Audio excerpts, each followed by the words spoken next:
Russia has intensified its attacks in northeast Ukraine, raising fears of the city of Kharkiv could soon be in range of its artillery.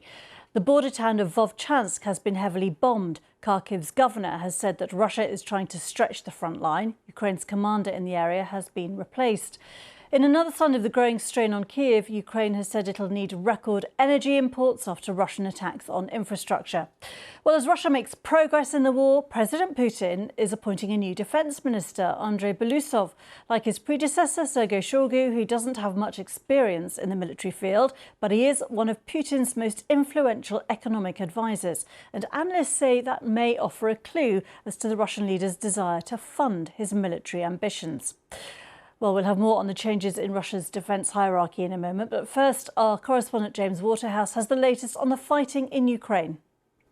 The Kharkiv region really does form the focus, really, of this most significant of ground offensives we've seen since the start of this full-scale invasion 2 years ago. Now, what Ukrainian forces are saying is that the Russians are deploying significant troop numbers to two main incursion points across the border, where invading forces are claiming to have taken around 9 villages now. They're claiming to be in a town called Vovchansk, which has been heavily bombed. Kyiv is disputing that, saying there is still heavy fighting. Some forces are saying they've killed around 100 invading soldiers today, but there are also fears, twofold really. Firstly, that the fighting could well spill into other settlements as this sort of new tide of Russian occupation starts to spread.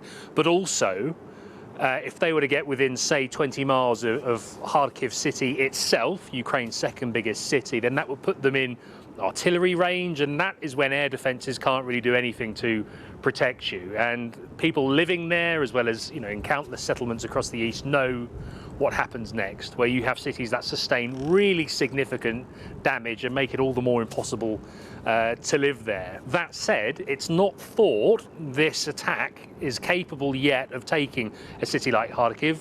Russian forces tried and failed with a far greater force 2 years ago. But nevertheless, this is a concerning new point of attack for already overstretched Ukrainian troops.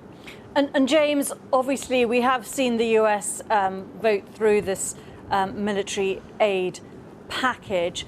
Overall, how is that likely to tip the balance of power and strength in this ongoing battle?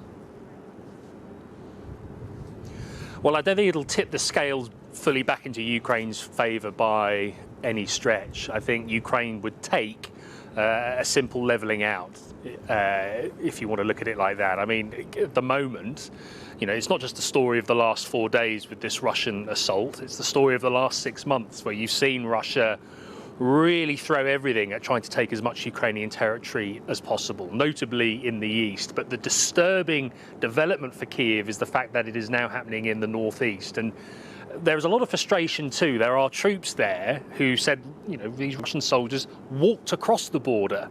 They were barely challenged and were barely met with any kind of Ukrainian fortification. It's a similar kind of criticism we heard levelled at the authorities in the early days of the invasion. So I think the arrival of artillery shells or long-range missiles will simply allow Ukraine to perhaps, and it's a perhaps, slow this Russian advance. At the moment, they're saying we're confident we can take the territory back that's been taken eventually, but at the moment there is only one direction of travel, and it's looking pretty desperate in some parts of a region that was liberated 2 years ago. We must remember that.